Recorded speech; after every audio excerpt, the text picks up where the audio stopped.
దైవ మర్మములు. సహోదరుడు భక్తి సింగ్ గారి అనుభవములో దేవుడు ఆయనకు బయలుపరిచిన దైవ మర్మములు. ఫిబ్రవరి 27.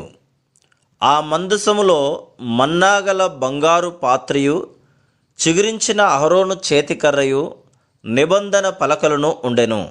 హెబ్రీలకు రాసిన పత్రిక 9వ అధ్యాయము 4వ వచనం. ఇశ్రాయేలీయులు అరణ్యములో ప్రయాణం చేయుటకు ఆరంభించిన దినం మొదలుకొని కనానులో ప్రవేశించు దినం వరకు ఆకాశము నుండి మన్నా అను ఆహారం ఇయ్యబడెను.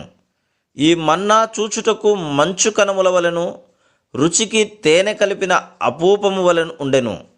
సూర్యుడు ఉదయింపక ముందే వారు ఈ మన్నాను సమకూర్చుకొనవలెను. వారు సమకూర్చుకొనిన తర్వాత హెచ్చుగా కూర్చుకొనిన వానికి ఎక్కువగా మిగలలేదు, తక్కువగా కూర్చుకొనిన వానికి తక్కువ కాలేదు. వారు తమ ఇంటి వారి భోజనమునకు సరిగా కూర్చుకొని ఉండిరి. నిర్గమకాండము 16వ అధ్యాయము 18వ వచనం.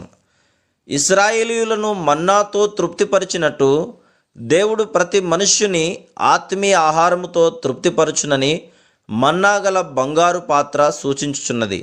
ఆ తృప్తిపరచు జీవాహారము యేసు ప్రభువే.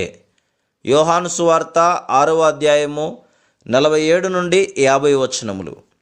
చిగురించిన అహరోను చేతికర్ర పునరుద్ధానమునకు గుర్తు.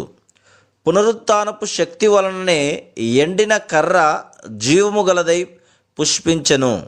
ఆ పునరుద్ధానపు శక్తి మనలో కార్యసాధకమైనప్పుడే మన జీవితం కూడా ఆత్మీయముగా ఫలభరితము కాగలదు. Praise lord.